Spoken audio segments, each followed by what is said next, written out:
Welcome to the ESPN F1 post-race show. We're doing things a little bit differently this week. Katie George, Laurence Edmondson, and Tyler Denning joining you as the Austrian Grand Prix is coming down to the wire. We've just got a couple laps left. Max Verstappen is coming out of the pits. Laurence Edmondson, did you foresee this coming? This is just typical Max Verstappen, isn't it? Going for the fastest lap, every single bit he can get out of it. Also shows you how dominant Red Bull have been today. I mean, I think it's been a fun race to watch, but, Max didn't lead a few of the laps. He was going for that big extended run of laps record, and he hasn't quite got that. But it still shows you how dominant they are, that they can pit at the end, put on some soft tires and go for that fastest lap as well, which, by the way, isn't even out of Red Bull's hand. That at the moment, it was Perez that had it, and now Max is going to take it off his teammate. Unbelievably competitive per usual. Also of note, Tyler, Sergio Perez finally got a black and white flag. So if he keeps it on track in the white lines for this last lap, he will not serve a 5-second penalty like pretty much everybody on the grid at this point. Good race for Checo. Good bounce back. Pressure was on, and a podium finish as it looks, even with a penalty, he should be good. But is Max making his own strategy calls these days that he just decides, hey, I want to go for this? Obviously, the Red Bull pit wall was on it, but that's like, running up the score, that extra point. Is it that important? I mean, but I guess when you have a 25-second gap, you can do that. You have the luxury. I think every single point lead as well in the championship. That's the thing. It's like, well, even if it goes wrong from here, like, is it the end of the world from Max? But yeah, it's a risk, because changing tires in Formula One is not always straightforward. We've seen it go wrong so many times before. I think back to Valtteri Bottas at Monaco a few years ago, where the tire got stuck. That stuff does happen. Anyway, it's worked out for him this time. Where were we? Spain, when he and his team engineer were going round and round about flying lap, and they told him just to let it go. And of course, he was unable to do so. Every single point matters to this man. Yeah, I think GP knows to pick his battles, and he knew that Max was going to be wanting for this fastest lap. Wow. That's something. Yeah, what a way to finish that off. Truly. That is something else from Red Bull and Max Verstappen. Of course, they won the sprint race as well yesterday, so it's just perfect weekend after perfect weekend. I mean, we just can't get away from it, can we? That they are just doing one thing after another. Like I said earlier, there was that one record he was going after, Alberto Ascari's record for consecutive laps led over multiple races, and he didn't quite get there because Ferrari put an end to it halfway through this race. But I don't really think that matters, and it's such a dubious record anyway. There's a reason that Ascari holds it, because there used to be about 90 to 100 laps per race back in those days. So yeah, it's a bit of a weird one, that, but I mean, they'll be very happy to have come away with the points they have, and of course maintaining that 100% win record as well. Laurence, you said 248 laps. Is that what the total was? Third all time? That was my counting. There seems to be a bit of argument over whether it's 248 or 249. I make it 248 laps led, and then he was passed on the 249th lap. But another way of putting this, which our colleague Nate Saunders put into one of our group chats, is that he's been leading every lap up to that point since midway through the Miami Grand Prix, when he took the lead from Perez. So that feels like a long time ago that we're in Miami. I mean, it really does. And he's been leading every lap up to midway through this race since then. Remarkable. Well, if you're watching alongside of us, we're probably a tad delayed. I don't know about you guys, but I'm streaming. So probably people who are watching on cable have gotten the results. But Max Verstappen, of course, wins the Austrian Grand Prix. Charles Leclerc comes in second, P2, where he started, followed by Sergio Perez, who started the day back in P15 after what was another struggle in qualifying. We've seen 4 consecutive qualifications where he has yet to make it into Q3, but yet he gets the results and gets some good points for Team Red Bull. I got to tell you, Ferrari has had a really strong weekend overall, especially today. Carlos Sainz finishes 4th, just behind Sergio Perez. And that's where we'll start, because we've talked about Ferrari the last couple of years on Unlapped. Obviously, Laurence Edmondson and Nate Saunders covers Ferrari closely on the ground. We poke fun at this team, Laurence, many times for getting it wrong. It seems like they're kind of starting to find their stride. They had a good result in Canada, and now another good result here in Austria. Yes, I think a lot of this stems from a fairly big upgrade that came to the car in Spain, and that's been working for them. They got their strategy right in Canada, which is not something we often say about Ferrari, but clearly things are starting to click into place. They did make some changes to the header strategy ahead of the start of the season, so perhaps it's taken a little while for that to gel. Seems to be working now. And then, of course, here. Now, this is a track that we've seen Ferrari go well at previously. Last year, of course, it was the scene of Leclerc's last victory, Ferrari's last victory. So we're a year on from that already, which is pretty crazy. But they'll be pleased at least, even though they've gone a whole year without a victory, that they have come back to some extent and been able to run up the front of the field. In this case, finish second and fourth. Not too bad. And probably could have been better. I mean, I'm just looking to see if I can get the final gap between Perez and Sainz. It was 4.189 seconds. And don't forget that Sainz had a 5-second penalty for track limits, something I'm not going to talk about today, but track limits as well. So perhaps it could have been a double podium as well. I always stay with Ferrari being the Dallas Cowboys of Formula One, and the Dallas Cowboys do tend to win games sometimes. But Laurence, to your point, nailing that strategy, which is something that we haven't come to expect from Ferrari, doing that last week and carrying over. I thought one of the most impressive aspects of the weekend was Carlos Sainz. When Carlos Sainz had one shot, one opportunity in the sprint quali and won, and he nailed that lap. You don't see them too much as much anymore. Maybe their process is getting a little more solid. The back and forth on the radio, the interaction that you listen to, it feels like that's what they have aspired for, and maybe that's coming to fruition a little bit. And then couple that with a better car that's getting better, improving, that hopefully they can get back to competing against Red Bull. But I mean, there's just Max and then everyone else. How?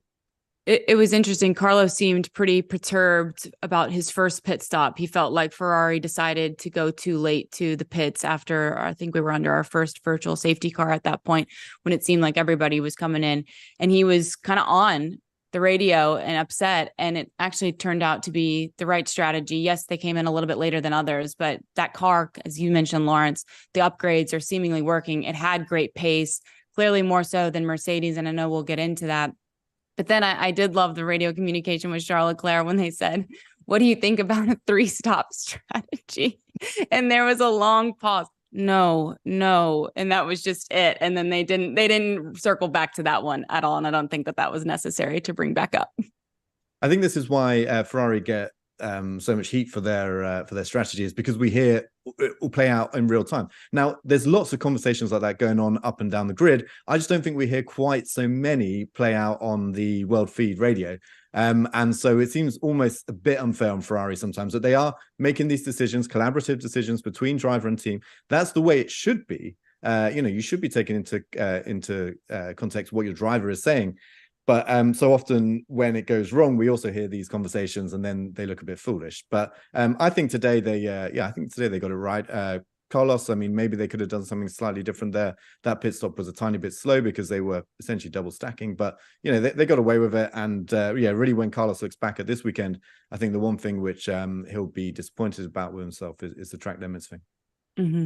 Yeah, I would love to see a list for Ferrari of how many different strategy options they have. Like, what letter does it go down to? Do they stop it at F for Ferrari, or do they have like double Z's, double A's in terms of how many different ways that the race can play out? But I think that they showed a good adaptive ability today on their pit wall as the race continued to evolve with the strategy. And that has not always been Ferrari's strong suit, but Sainz, probably he'll lament on, probably should have been a podium finish, but still successful weekend for Ferrari all in all.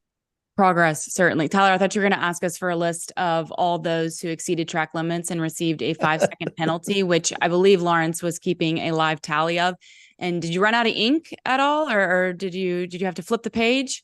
Yeah, I've got it. Almost feels like it should be 2 pages here on a Word document. It's not quite that. So this is what I got up to the point that I stopped counting and we were preparing to come on air. I had Carlos Sainz, Lewis Hamilton, Esteban Ocon, Alex Albon, Nyck de Vries, Yuki Tsunoda, Pierre Gasly, Logan Sargent. I'm not sure if he got one in the end. I'm not sure if he got one. I'll double check the results there. I don't think he did, but I had his name down for some reason. And then Kevin Magnussen. I think it's because Sargent was warned towards the end. Okay. I think Kevin Magnussen got one in the end there as well. So I made that 1, 2, 3, 4, 5, 6, 7, 8 8 5-second penalties for track limits, which is an awful lot. And Crystal Horner, I don't know any relation to Christian Horner, interesting, but all the drivers certainly were calling each other out. And I thought it was interesting. Once Lewis Hamilton found out he received a 5-second penalty, then it was like he was policing out there. A lot of them seem to be doing that, telling their race engineers, well, you got to at least make sure the FIA knows that Lando Norris has gone off every single time. Lando Norris, how about his performance? McLaren, bringing upgrades. They look quick. And Laurence, they've got more upgrades to come. Are we finally seeing this team come alive? Yeah, I think we are. So this was a very important one. It kind of builds on the Baku one that they brought earlier. Mm-hmm. Baku was almost like resetting the underpinnings of the car, and now they're building the performance on top. And they promised a lot. You know, they were talking about maybe it would give them a bit of a step, get to the front of that midfield. It almost looks, at this circuit at least, that they've closed the gap to the four at the front, with where Norris finished in 5th place, was running high all weekend. It was not just a one-off, it's not just a chance race. He was looking good throughout. And from what I understand, this is it was only on Norris's car, which explains why Piastri maybe was struggling to keep the same pace this weekend. But it was about kind of just over 50% of the upgrade comes this weekend, and a little bit more is coming in Silverstone, then a little bit more in Budapest, I think is the plan. But it is good news because McLaren really were way behind where they should have been. And they were talking about the Baku upgrade being where they should have started the season. And then this upgrade is probably where they should have been put in the car, within like 3 or 4 races. But it's positive, better late than never. And if they have now found a better kind of avenue of development, we've seen this with Mercedes as well, if they found this new avenue of development where they can get a lot of performance on the car quite quickly, obviously that is a very positive thing. But yeah, we'll have to see how it plays out. I would say that this track specifically is one that Norris has always gone well at, and also one that probably suits what McLaren were going for with this upgrade, which is to make the car more aero efficient, have plenty of downforce, and still be fast on the straights. How much more impressive is it that they brought these upgrades and then capitalized on them and figured them out at sprint races, right? You mentioned Baku. This was obviously a sprint race. The weekend format, I wouldn't imagine, is super conducive to kind of navigating your new upgrades and getting a great feel, because the minute you get there, you got to go. That's right. So they would have done a bit of playing around with it in the simulator at their factory. So they will simulate what these new upgrades would do, and then they'll try and find a setup around it. But we've seen so many times, it's not as simple as that. You'll get to a racetrack and you'll realize, oh, actually, this is taking us slightly off course, or we're finding excessive tire degradation and stuff like that. So they didn't seem to have any of those problems, which is really good news. And one of the big things that we always talk about with teams and adding performance to the car is correlation between what they see in their simulations, whether it be CFD or in the wind tunnel, and what they actually get on track. And if those two are now matching up for McLaren, which they haven't done for quite some time because they've been running out of a wind tunnel in Germany and they've had all sorts of logistical issues with that. If they are starting now to get performance from those simulations bang onto the track, that is such a big step, and it's great news for any McLaren fans out there. Tyler, do you feel like they are possibly be able to? Sorry, I don't want to cut you off if you're reacting to things you're seeing on screen. No, I was going to say, to your point, I think on a sprint weekend too, you have the opportunity to score more points, and McLaren at this point needs as many points as they can get. And a competitive McLaren and a competitive Lando Norris is great for Formula One. He's one of the best young drivers on the grid. He has so much personality, but when he's finishing in the back of the pack, it's really lost. We haven't seen or heard so much from him. And you go back to last year as well with Oscar Piastri. This is one of the most sought after drivers on the grid, young drivers, the fight to get him into a seat. And we haven't really been able to see what he can do. So as that McLaren progresses, it's going to be good to have another car, another team in the mix to fight with Alonso, to fight with Stroll. We need those names up there. So this is really good to see. And I want to see how this progresses over the next couple of races as we go into Silverstone next week, to where Lando Norris being there, being in front of that crowd, that's definitely a good thing for Formula One right now. McLaren currently sits 6th in the Constructors' Championship. They're behind Alpine by 20 to 30 points at this point. Do you feel like, Tyler, that they could ultimately be the best of the rest? Or could you even see if they hit their stride, Piastri comes along as well, could they contend with the ladders of Ferrari, Aston, or even Mercedes? Yeah, I would think the expectations at McLaren are to be up there. They need to be above Alpine. They need to be above Aston Martin. What Aston Martin has done this year to go ahead of them. We know the resources that McLaren has. We know their footprint across all of racing. They have two great young drivers, and that's the biggest question. Lando Norris, is he a guy that can compete for a championship in a good car? And for Piastri, is he a guy that they can both score points and be right in there? So I think that's probably one of the bigger storylines to watch as the season evolves. Can this be a team that competes with those other four best of the rest? Laurence, what do you think? I think that is possible, but again, based on one track, it's a bit of a small sample. I always like to give it a few races to play out, but I know that's not very good for instant post-race analysis. So I mean, right now I think they've got to look to get equal with Alpine. We've seen pretty much throughout the season that there's the top four teams. Aston Martin did a great job joining the traditional top three of Red Bull, Mercedes, and Ferrari. And so behind that group, that four, has been Alpine, and they've been kind of, picking up the pieces whenever they go missing. So I'm thinking of Ocon in Monaco. If McLaren can put themselves in that position, I think that's where they need to be right now. If they can make a step further, that really is impressive. And it also underlines probably some right moves were made earlier this year. James Key was the technical director there. He was the guy who was ultimately responsible. I mean, I don't want to hold him completely personally responsible, but he oversaw everything that led to this really poor start of the season, to the point that they launched their car at Woking at their factory, and they admitted, look, guys, we know we're not going to be competitive when we arrive in Bahrain for the first race for testing. It was that bad. So Key lost his job pretty much as a result of that, and the way that the whole technical team was coming together. They've now set up a new technical team. I was expecting that to take a while to gel. Obviously, some of these moves that they've made, some of these upgrades that they're bringing, are a result of the previous technical team. But if they can get it to all seamlessly merge together and to continue to move up the grid, that's a big thing. But I am slightly wary because this is quite an unusual track. Just 7 corners, remember, or 7 proper corners. I think there's 10 officially, but 7 like big corners, a lot of long. Please don't forget turn 10. Okay, we're going to talk about it. How could no we? one forgets turn 10. It's turn 2 and I think turn 7 around the back somewhere that aren't proper corners. But anyway, the rest of it it's a very specific track. So go to Silverstone. Let's see where they stand, and let's not forget the Mercedes has got a massive upgrade coming for Silverstone. Aston Martin keep talking about new bits coming to the car. I know Alpine actually have a new floor in the works, a new front wing. I saw little bits of that one. I was at their factory the other day. So yeah, none of these other teams are standing still. So we'll often see this. One team takes a step forward, but give it a couple of races and it doesn't look so big anymore because everyone else is caught up. Also a track historically that Lando Norris is really, really good at. He does well when he races here in Austria. So I'm with you there. We can pump the brakes a little bit, but let's chin up some. Hey, let's McLaren. That's the big storyline. We had a very similar conversation, Tyler, a couple of weeks ago when Mercedes brought upgrades, and it seemed like they had finally found some pace and that they were clicking at the right time. And then today would mean Laurence saying, slow your roll, Katie, proved to be right, because Mercedes, took a step back. Is that fair to say? Lewis Hamilton obviously seemed to be struggling with his car early on. He was told that, he needed to monitor his brakes. You heard him on the radio say, this car is slow, man. It won't turn, which leads you to believe if he's having a hard time turning the car, maybe that's why he was exceeding track limits so often. What did you think of Mercedes' weekend overall, Laurence? Because you have Lewis Hamilton, who ultimately finished 7th, who was fighting for a podium for a majority of the race. And then George Russell worked his way up into the points and finished 8th behind his teammate. I think they were expecting a lot more from this circuit. There are various reasons along the way. In sprint qualifying, it went really badly. Lewis got caught out with track limits and therefore didn't have his fastest lap time count. George Russell had a hydraulic issue, but then came back through the pack fairly well.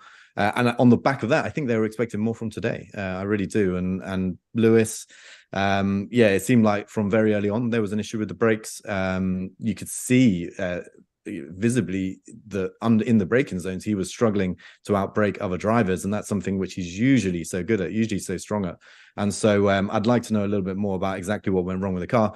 And of course, I think that contributed to his track limits penalty today, which meant, I think it was only after about, 14, 15 laps. Early. He'd already been given a 5-second penalty, which means that he had exceeded 3 times, got the warning, and then done it again. And so, yeah, I mean, that's not what you expect of a 7-time world champion. You know, he's won 7 world championships. He's good enough to keep it between the lines. So my expectation there, and what we're going to find out, is that there was an issue with braking.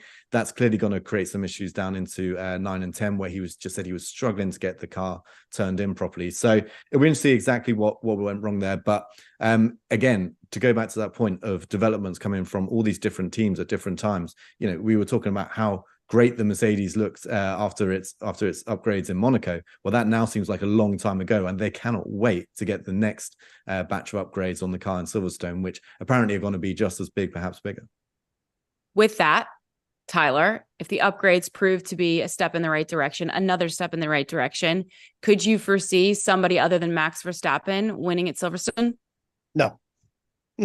Simple. No, not the level he's on right now. His dominance and the way that Red Bull is working as a team. It's not just Max. Max is the best driver, but Red Bull is the best team. And the way that they work in concert, the way that their development has been, the way that their strategy calls are, everything is firing on all cylinders.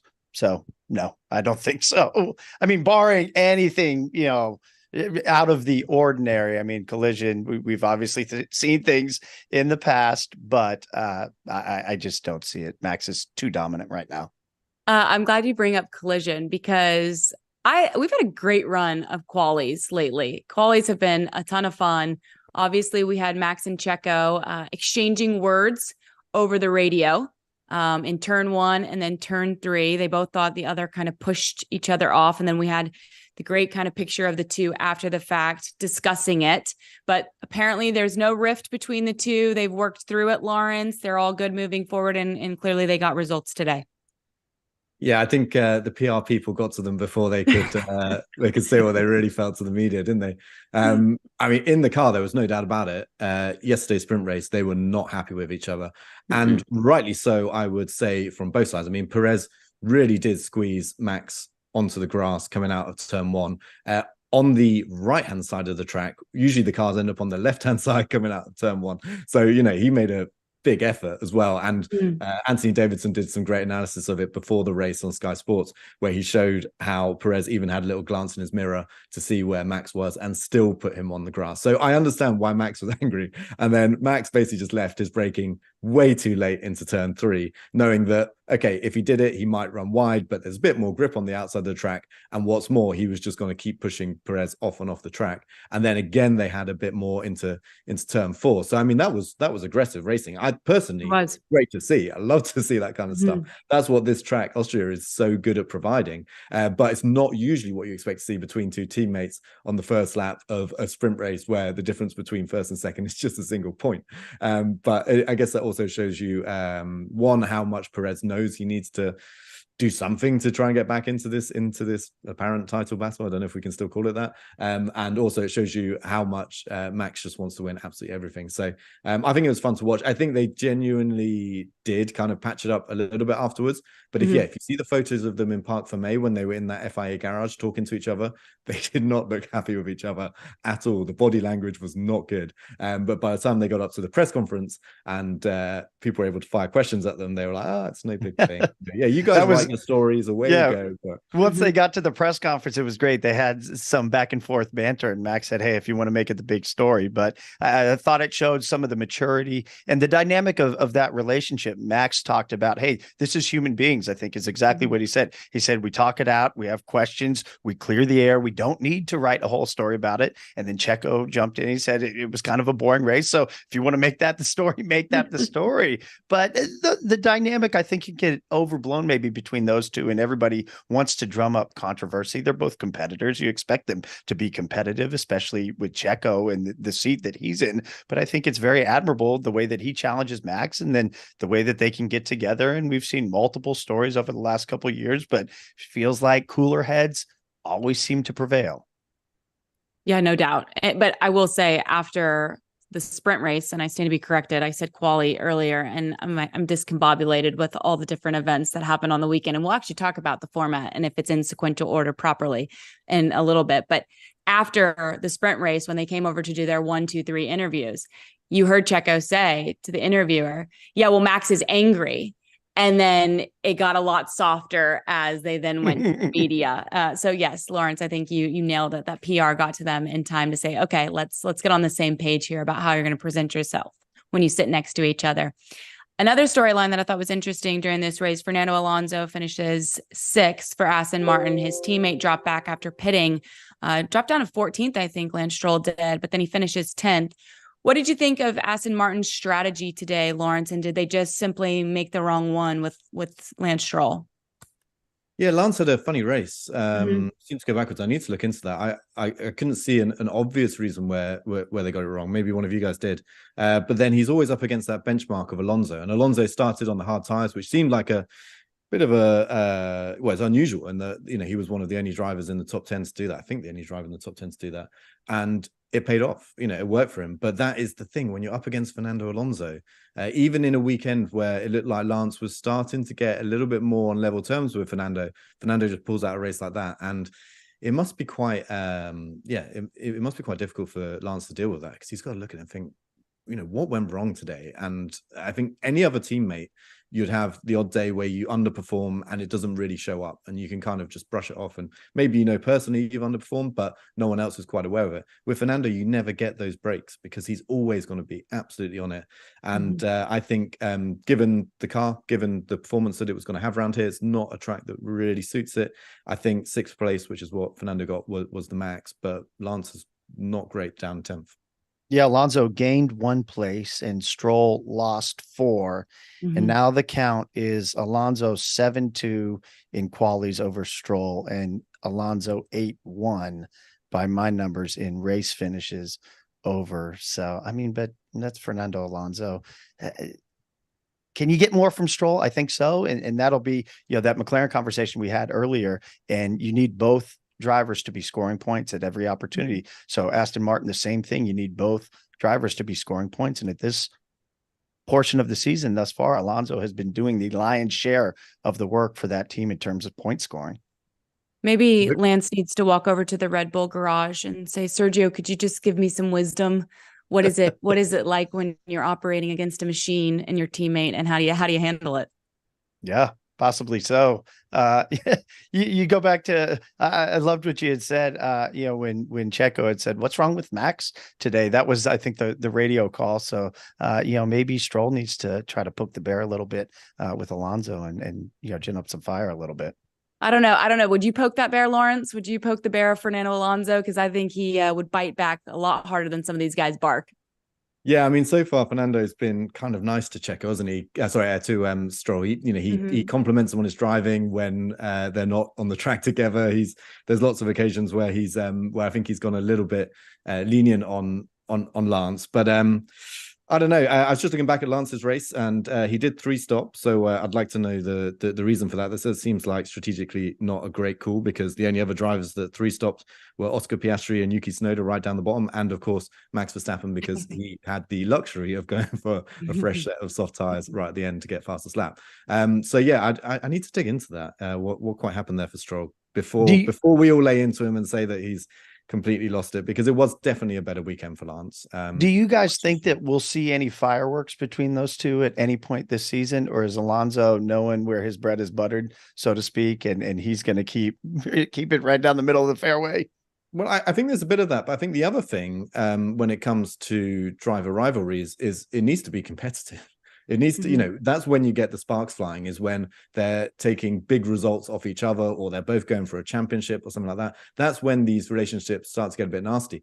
Fernando has no reason to do it, because he knows pretty much every time he can go out on track and beat Lance. Okay, there might be 1 or 2 blots, and on the whole race, on the whole season, but most races he's going to go out there and beat him. So I don't think we'll see it for that reason. One, there's little to gain for Fernando doing that because of who owns a team, Lance's father. But secondly, it's just not. It just doesn't need to. He doesn't need to do that. You said we wanted to dig a little bit deeper into that. Well, I want to dig a little bit deeper into track limits being an issue. I wish I had a black and white checkered flag to wave to the two of you on this. Couldn't find one around the house. 47 lap times were deleted due to track limits during qualification. I'd be curious to see what that total number is once we find out from Nate Saunders, who's on the ground in Austria. Track limits was quite the debacle at Austria. And I know that it's been that way in the past. So it's nothing that's new. Is there a solution here? Is it as simple as the drivers need to be better? Do they need to change those turns or add gravel? I mean, what's the solution? Because Max Verstappen, I think, hit the nail on the head when he said, look, it makes us look silly. As a sport, it makes us look silly. And as drivers, it makes us look like amateurs. We're not all idiots out there. We're great at what we do. This shouldn't be happening as often as it is. Katie, to your question earlier, I don't think Christian Horner is a real person. I was looking at the Abbey there, and it looks like somebody photoshopped a wig on top of a Christian Horner. Your eyes are better than mine. Yeah, I don't think we're getting. But look, it's not like this was unexpected going into the race. You had cited 47 times that there had been these warnings given and laps deleted. So the drivers knew going into the race. And Laurence, you had made the point earlier. We saw signs. We saw other drivers. Their race was impacted by that 5-second penalty. But we heard Lewis on the radio a lot asking if it was consistent, saying, hey, should Checo get this? It seems like they were pretty consistent. Everybody was getting popped on it. These are the best drivers in the world. Keep it between the white lines. And to your point, you said, Max had called it out, but then Max also had said, and the other drivers said as well, that's where the margins are on this track. That's where you get additional time. And this sport is all about pushing up to the margins and going across it. And the drivers will do that. The teams will do it. So as long as it's enforced as uniformly as you can possibly do, and it seems like race control, the FIA, they were pretty consistent. I know they had more cameras, more eyes on this, more sensors, the ability, but it seemed pretty consistent across the course of the weekend. And specific to this track, the drivers knew what they were doing. So they're the best in the world. Keep it between the white lines. Yeah, Laurence, do you agree? Well, kind of, yeah. I mean, that is the case, but these guys are the best in the world. They know that penalty is there, yet it still happened. So I think what we've got to realize is that if you're going to have this rule, you're not going to have a race that isn't impacted by track limits. And you can't just blame the drivers, because the drivers are just going to keep pushing. And, these cars are so sensitive. As soon as you get behind another car, you can quite easily lose a bit of front end grip, bit of downforce, and that is enough to send you those few millimeters wide, which are enough to trigger a track limits violation. So if you're okay with this being part of the sport, and that we do have these 5-second penalties, and we have lap times deleted and all the rest of it, that's fine. But I think there is a bit of frustration around that too, and whether there's a better solution to be found. One obvious thing which exists on other corners in Austria is a great big gravel trap, because no one's going to mess with that. And if you do, you have a much bigger penalty than the lap time deleted. But the issue they have there at Austria is that to allow motorbike racing there and to have the homologation of the track, for that, having a big gravel trap there is pretty dangerous, because it's an area where the bikers can go off, and if you're going into gravel on a bike, you're in big trouble. So that's one of the reasons they don't have that there. Whether there's another solution to it, I don't know, or whether they just give some leniency. I feel like in the race previously, we're probably going back 3 or 4 years now, they used to basically say, as long as you don't gain a lasting advantage by going off the track, then it's not an issue, and you won't get pinged for it. So we have had races here in previous years where it's not been so bad. Another thing we used to have here were really aggressive curbs, really, really aggressive curbs just beyond. So you have the red and white curb, which is the one that you see them lean on a lot. And then beyond that, there were these super aggressive curbs, to the point that teams had to bulk up suspension midway through race weekends, because they were concerned they were going to fall apart. And so that is another deterrent to have there. But then you run into safety issues again of do you really want to have penalties off the track so large that they could break the suspension, and then you're into big accidents. So I don't know. I don't think there's one obvious solution. And really, if you look at it and you look back at it, did it really damage our entertainment of the race? Having these 5-second penalties, when we look back at Sainz's race, it is one of those things that probably cost him a position. Maybe not. Maybe Perez would have found his way past anyway and pushed a bit harder. So that's the other question: is what are we really losing here, and how do you police it? Because every single solution that is out there also comes with a negative, and some of those negatives are a bit scarier than others. I think it's a great point, because Max had even said it could be as simple as painting the white lines just a little bit wider to help, just a tad. But had this race not delivered from an entertainment value, I think the storyline would have been dominated by track limits, right? And that's not what you want to become the story during a race like this. Luckily, we had great racing between two drivers here and there. We had great overtakes. The race delivered from an entertainment value, Tyler. And luckily, because track limits would have become the storyline that dominated the headlines if we hadn't gotten good racing. There, to Laurence's point, there's no easy solution because it's such a fast lap. And I think what's most pertinent and important, especially within the sprint quali format that we saw, is that the drivers get the information as quickly as possible to know that their lap time has been deleted. So then you really try to make it as binary as possible to where either you do it or don't, because you can't go through and try to evaluate each one and say what mitigating circumstances were there, was there a gained advantage. So it just becomes so hard, because by that time, you saw Checo, and I was talking about Red Bull and their communication earlier from the pit wall, but that was one of the biggest blunders I've seen in their communication, where Checo on his comms had asked, "Hey, can we go again? Can we go again?" And how did he not know that he wasn't going to have another opportunity to go again? Where was the communication there? Or it's getting that information to the drivers as instantaneous and to the pit wall as possible, so they can operate in that environment, whether it be a 5-second penalty during the race. And to y'all's point as well, with the evolution of the car, I know Max has talked about getting wider, getting clunkier, heard a lot about following in dirty air going into turn 10. We saw that with Checo as well. Was he impeded? Albon, I believe, was in front of him in the lap that ended up getting deleted that would have pushed him through. So I don't think that there's a one size fits all solution, and hopefully, fingers crossed, it's just specific to this track. And to your point, Katie, I don't feel it took away from the weekend, and it gave us another variable, another great talking point. For sure, it did, no doubt. Laurence, what were the before days like? The before days before track limits rule was implemented in 2021? So that recent? Yeah, it was probably around then where it started getting very strict. I mean, so you always have this situation where people who were around in, say, the 70s or 80s, it was different in those days. They were allowed to, race as they wanted and all the rest of it. But I'm not really sure that holds true, because we now live in a situation where we have so many more different camera angles. We have so many more different ways of looking at it.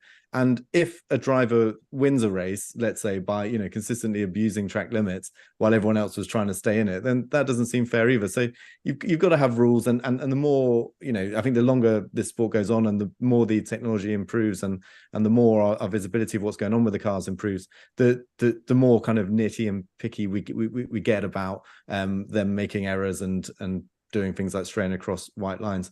So I'm not sure it's that useful to look back at the before times and say it was better, because there's lots of things that were perhaps completely unfair and didn't get penalized. The one thing that I would like to see, and I don't think it exists here, I might be wrong, in Austria, I don't think it exists in Austria, is having an electronic way of doing it. So like having sensors that basically say, look, they're off the track. I'm pretty sure it's still all being reviewed from camera angles at the FIA's kind of remote operations place in Geneva.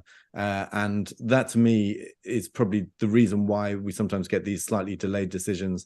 It doesn't come through quite as quickly. Everything needs to be checked and double checked and all this kind of stuff. And that is a really tricky thing when you've got 20 Formula One cars buzzing around a short circuit like this, where the laps take just over a minute. It is quite hard to get that consistently. And I remember a situation, I think it was here last year, maybe in the year before, that Perez went through into the next session, but was then found to have breached track limits in qualifying, and therefore was dropped back for some places. And that's where it gets really messy. That's what we need to avoid. But to be fair to the FIA, they've done a good step up in monitoring it, and it's about as good as it can be, but it's an imperfect solution in F1, which is almost always an imperfect world, isn't it? It's never quite right. Truly. Drivers were also asked how to solve track traffic during qualies. Some of them said that they wanted a one-shot quali format. How would that work, Laurence, if they were to ever adopt that moving forward? And would it be specific to just Austria? Well, that really is going to the before times. That was there was a period where we had one shot quali, and the idea was that you get the whole track to yourself. So each car goes out one after another. You get the whole track to yourself. Now, the only problem there was with the television transmission, you would spend the first kind of, I don't know, half hour of the session watching Minardis and, you know, lower category cars go round, and everyone got a bit bored of it, and they were waiting for the final kind of few minutes where you saw the big guns go out and fight for pole. Whereas the existing qualifying system, which replaced it and everyone loved at the time and said was a big improvement, you have that jeopardy with Q1 where drivers can get knocked out, and then Q2 where drivers can get knocked out, and Q3. Now, I think a mix of the two at different places would be good. And the problem you have with the current Q1, Q2, Q3 situation is that in Q1, you have 20 cars on this very short track, which takes about a minute to lap, which means even if you spread them out absolutely perfectly, so evenly around the track, you'd be 3.5 seconds, one car goes past, 3.5 seconds, another car goes past, 3.5 seconds, another car goes past, to have 20 cars on track all at the same time trying to set a lap time. So, you know, that's always an issue. And then the other places we see it is Monza. We had, you know, this ridiculous situation where they're all backing each other up because they're trying to get slipstreams and the fastest lap.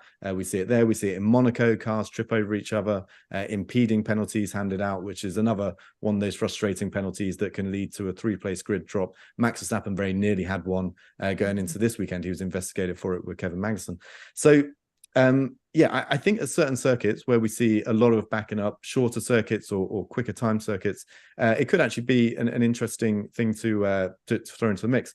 The danger, of course, is that people turn on their TV for qualifying and it's not what they expect, and they're like, "What on earth is going on?" And you just confuse the more casual fans over time. So, you know, it needs a bit of thought. You know, it really does need a bit of thought as to how you're going to do it and how you're going to keep it exciting. But that is one possibility, that they all go out, they have the track entirely to themselves, and they set their lap time while they're out there, and then whoever has fastest lap at the end of it gets pole position. Which, you know, it has its merits, but I don't know whether it's, you know, I think it also has some downsides.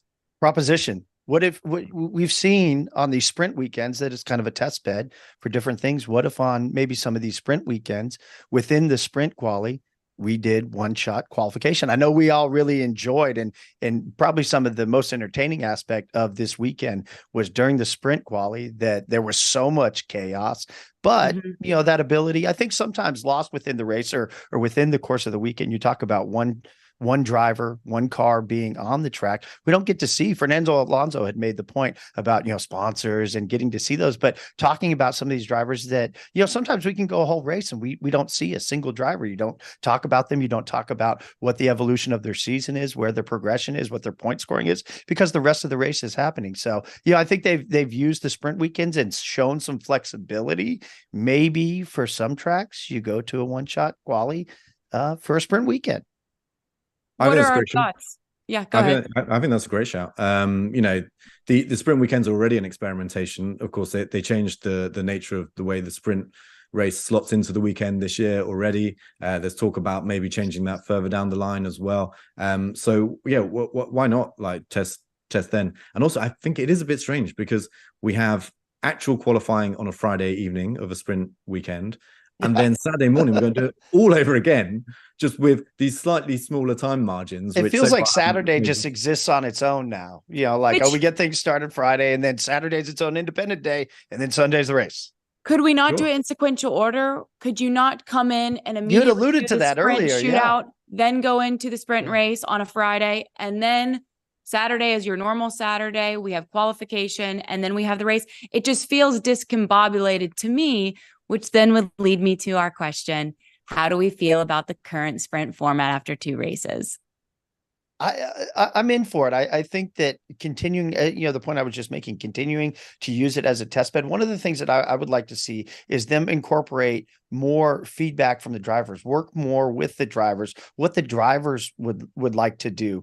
And Laurence, you had made the point earlier as well, and Katie too, when you talk about bringing upgrades, that maybe you give them a little more time for a free practice one, whether that be on a Friday, and that session be extended a little bit more before then we have wherever, that the actual quality for the race. I don't know how many text messages I had from people that were like, wait, explain to me what's going on. This quality's for when, and what does this affect? And the point scoring as well. So I like that they're dynamic. And I like that there's a willingness to try new things. I would like to see more driver feedback. And what do you guys want? Team feedback? What do you guys need? And use the sprint weekends. I think it's great. I think, making all 3 days. I mean, it's great to go out to a track and that first day on Friday and the cars are just lapping, but there just isn't a lot of drama. So I understand what the objective is. And within a sprint weekend, you can definitely give all 3 days value. Katie, I'm 100% with you in shifting the Friday, Saturday flip. I think that's a no-brainer right there. I think it's just my OCD brain. I need it in an order that makes sense. Laurence, what's the consensus from drivers on the current format? How do they feel about it? Would they like to see change? I don't think that many of them are huge fans of sprint races. If they are, they haven't come out and said it. But that's often the case when things don't go so well. So we saw Lewis Hamilton yesterday get bumped out in Q1. And afterwards, he was like, sorry, SQ1, sprint qualifying one. And afterwards, he said, well, it's only the sprint race. It doesn't matter anyway. And kind of like that. And even after Max Verstappen got pole, him and his engineer were talking about it. And they were like, yeah, you've got pole or whatever it's called for the sprint race, whatever this is meant to be. And I think the issue is that sometimes it all gets played up a little bit too much. You got to remember what the sprint section of a race weekend is taken over from is 2 practice sessions. Now, teams and drivers love practice sessions because it gives them a better chance to get their head around the cars and, refine setup details and all that kind of stuff. But it's not particularly entertaining. I mean, I dread to think how many practice sessions I have sat through, how many practice reports I have written over the years since I started this job in 2010. It's not even worth thinking about. It's quite a big waste of life. Whereas at least with a sprint race, there's something going on. There's a bit of jeopardy. There's, stuff can happen. They're racing wheel to wheel. So I do understand and I do support the idea that F1 is putting forward that we have these cars out on track. Why not make it exciting when they're out there? Now, do I think it should be at every race as a result? Probably not, because I think, there is an element of too much of a good thing as well. I think already we're verging on having too many races as it is. And so there gets to a point where, people really don't care about it. A sprint race, you've already got 22. It's meant to be 24 Grand Prix this year. Do you really care about the extra 6 sprint races we have this year? Maybe not, especially when they're worth less points and they don't go on as long and they don't develop in the same way that a Grand Prix does. Sorry to cut you. I was going to say the big teams may play down the points, but I made a couple notes here. The point importance for those bottom or the midfield teams, 9 points to 1 for Aston Martin over Mercedes. That's a big battle right there. But Aston Martin scored 9 in the sprint to Mercedes 1. And Haas had 8 points coming into the weekend. Hülkenberg scored 3 in the sprint. That's nearly half of their points in the sprint race. And if we saw Red Bull willing to pit, and maybe this is just a Max thing, but Max for 1 point for the fastest lap, those points are very valuable. And for a team like Haas to get 3 points out of that sprint race, and for Aston Martin, like I said, a +8 advantage, that's going to make a difference, come the end of the season and with these tighter battles. So maybe the teams try to downplay the points, but those points do make a difference.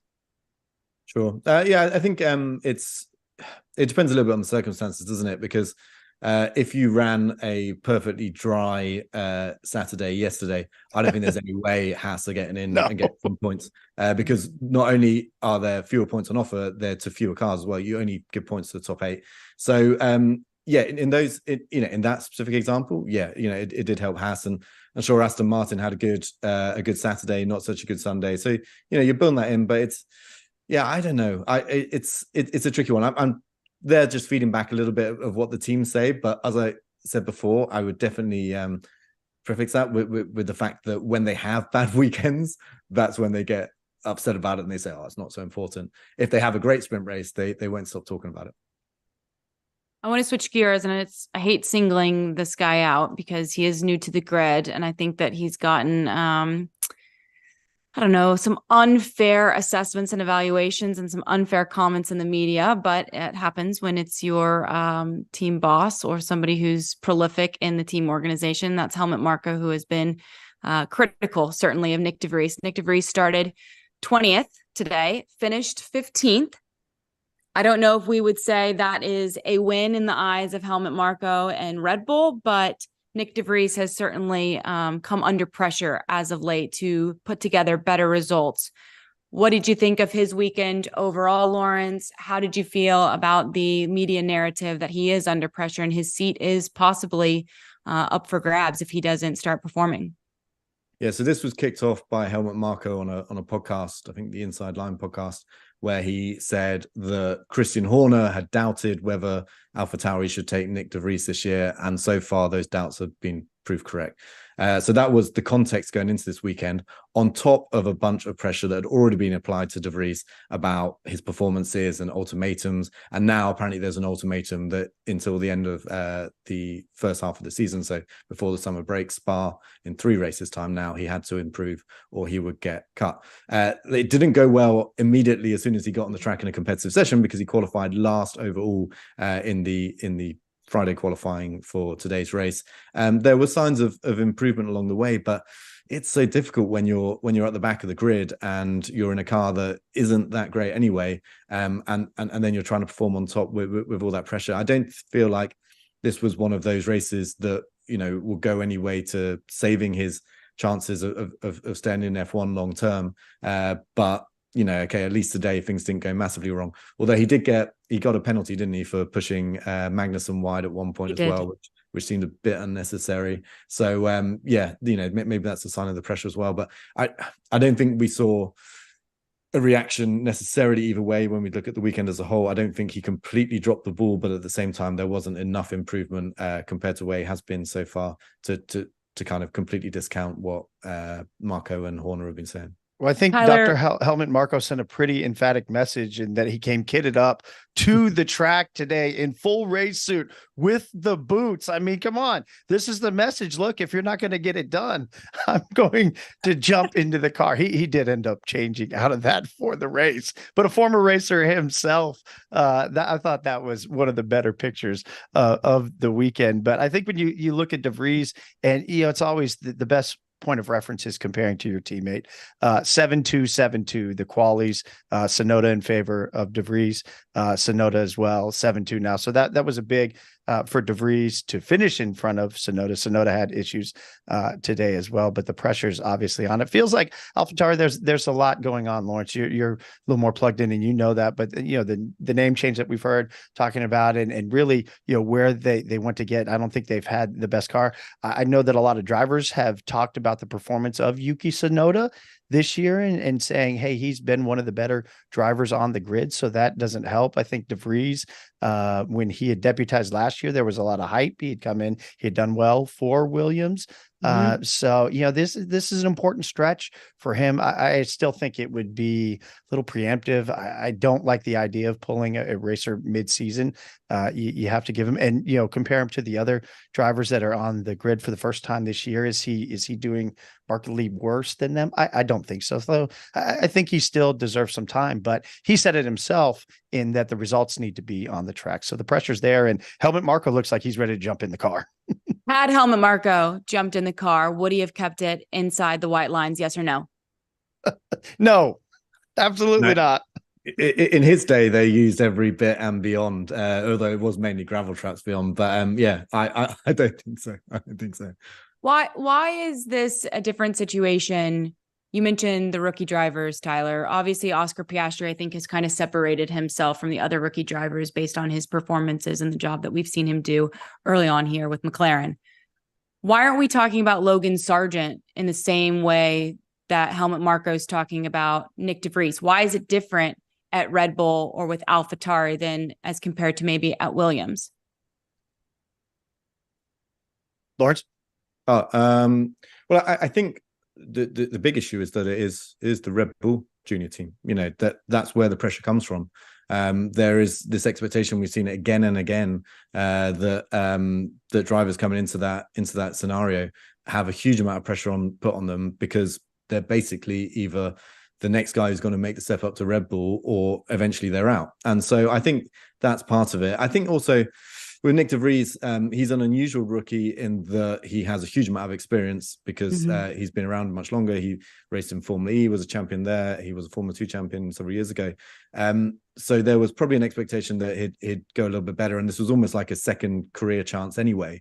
So the fact that he hasn't grasped that is tricky. It reminds me a lot of Brendan Hartley. Don't know if anybody's been remembers him and his time in Toro Rosso, and how he came in and was clearly a very capable racing driver, yet just couldn't quite get it together when it mattered in Formula One. So I see some similarities there, and the main similarity, I think, is that they're within that Red Bull pressure cooker environment where any mistake just gets pounced upon. Yeah, you talk about coming through that Red Bull program. Look at Sargent's teammate Albon and what the pressure did for him when he elevated through that. And look back to last year, Yuki Tsunoda was under the same amount of pressure that I think de Vries, there's always going to be that expectation, because hey, you are one seat away from, if you impress, to potentially down the line getting a shot to be in the Red Bull. But, I want to go back to just Albon for a second, because you look at how impressive he's been in that Williams. And when you take that pressure of expectation off, he's been one of the most impressive drivers. So pressure is something. You look at what it's done to Checo, look at what it does, to these drivers, that weight of expectations. So, when you have opportunity, you have to deliver. We hear coaches say it across all sports. Pressure is a privilege. We hear athletes talk about it. You get that privilege, you do have to deliver. I'm wondering, because you mentioned Alex Albon, finished 11th today, just outside the points, if he would be your driver of the day. It is said that Lando Norris is the overall driver of the day. I don't want that to sway you in any way. That to me seems completely warranted. But now I ask the two of you, who would you say is the driver of the day? I'll go first then. I mean, those are two very compelling arguments. I was actually just going through this in my head because I knew it was coming up in our run plan, and I was going to say Lando Norris, unaware that he had been voted driver of the day by the great viewing public. But I think it's hard to argue with Lando. Like, considering where that car's been recently, considering the battles that he had along the way, considering he was only 4 seconds off Carlos at the end of the race. Had a great battle with Lewis earlier in the race. I just think it was fantastic. And if you look at the results, you look for cars that are out of position, and okay, we don't know the full extent of these McLaren upgrades. Maybe that was a big part of its play, but Lando still had to do the job. So he's my driver today. Yeah, I agree with you in terms of Laurence. Go ahead, Katie. No, I was just going to say, can you pick someone who had a 5-second penalty? Or does that immediately wash you from being selected as driver of the day? What do we think? Let's name it here. Kind of feels like everybody could have got a 5-second penalty if you really dug into it. True, but although I will say kudos to Lando Norris, because as much as Lewis Hamilton was calling for him to get a 5-second penalty from the FIA, he did his job and stayed within the white lines. At least as many times as needed to not get a penalty, but he did what was necessary. I was going to say Gasly, who I also have on the list as getting a 5-second penalty. Laurence, cross-reference that with your list.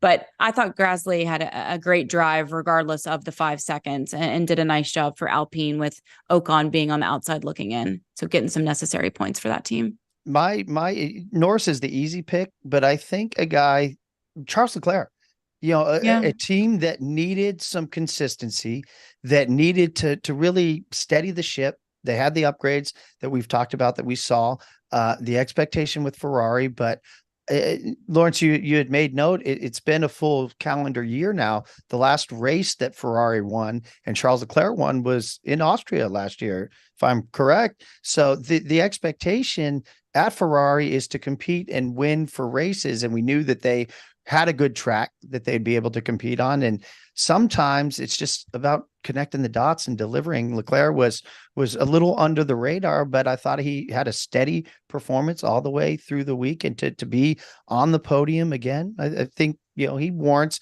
one of the consideration for one of the best drivers of the day. my driver of the day.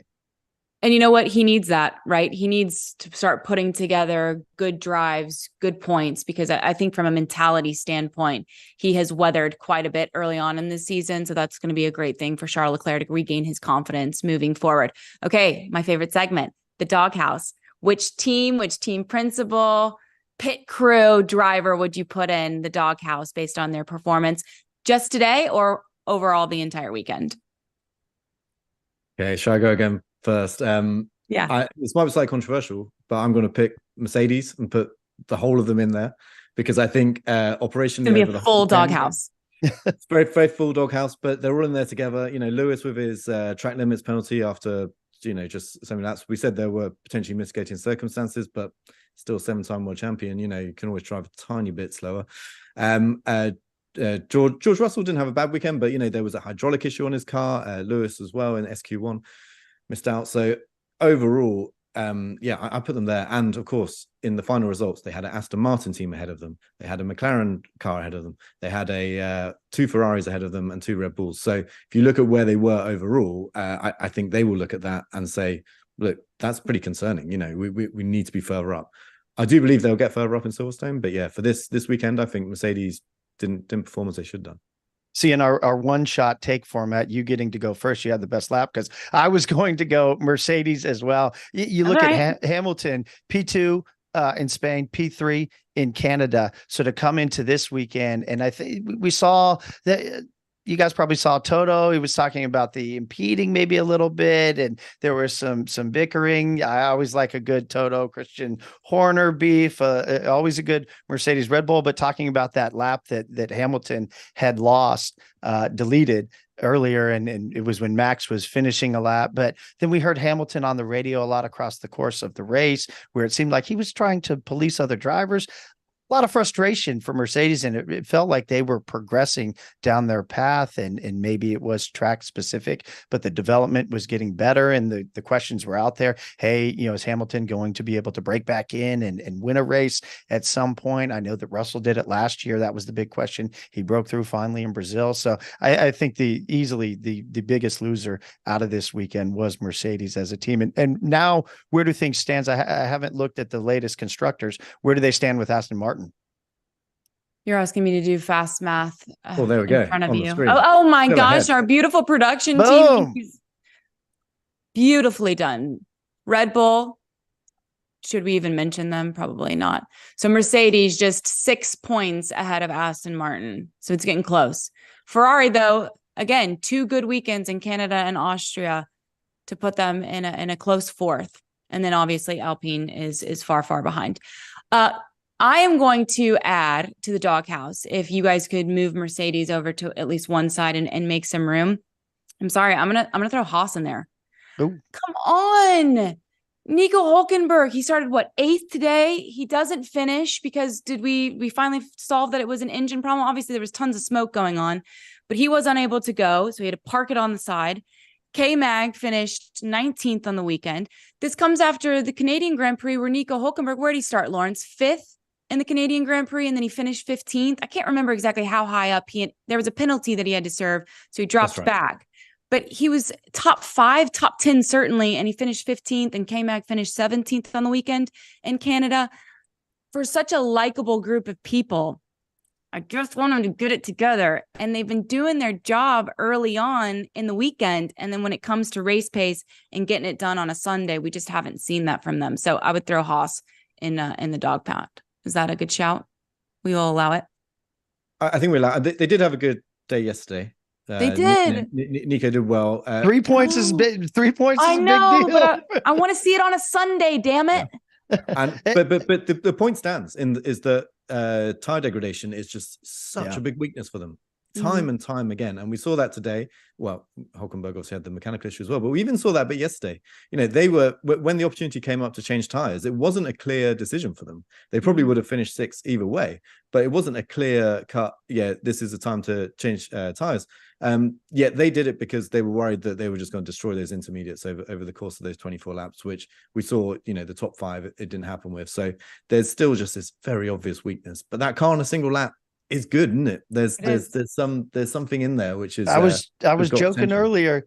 if you had a 12 lap sprint race, Haas would have a chance to win it. A 12 lap sprint race in the rain. It's like if you play F123 and you can set the sliders, we're going to set it to rain. We're going to set it to the morning with no tire day. But the more variables, the better. I think that's one of my big takeaways for the weekend is the more variables that we see, we can see maybe some of these drivers that shine. We saw it with Haas last year at Brazil when K-Mag had the phenomenal qualification in the rain. So the more variables you get, I think it kind of tightens things up. So Mercedes is a pretty nice doghouse. We can build a smaller one for Haas on the side. Yeah, just a small one. I agree. And as you said, many variables over the weekend made it a very, very entertaining weekend on the whole for the Austrian Grand Prix. We now turn our attention to Silverstone, which is coming up next. Laurence, you and Nate will both be on the ground for that one. A home race for you guys, so not too far to travel, which will be nice. And I'm assuming one of your favorite races on the calendar, correct? Not sure about that. Why? Tell us why. Why? I think it's just the amount of time I've spent there compared to other places, and the traffic management, and there's a whole bunch of other things. But it's one of those really lovable places. You can't be horrible to Silverstone because it is a fantastic racetrack. Bernie Eccleston used to call it like a county fair, which I don't know. Do you have county fairs in the US? Like we do, of course. A really ropey kind of like, all like teas on the lawn, that kind of stuff, and it feels a bit like that. We'll get you a big turkey leg next time you're down here. I'm in Austin. Right. Or have you ever had the corn dog, a foot log corn dog? I know they have them at the USG. I mean, that's a nobody county should fair have those. staple. No, you need like 6 people to have one of those. Yeah, I think they were $40 last year at the USGP, but that's a county fair staple here in the States.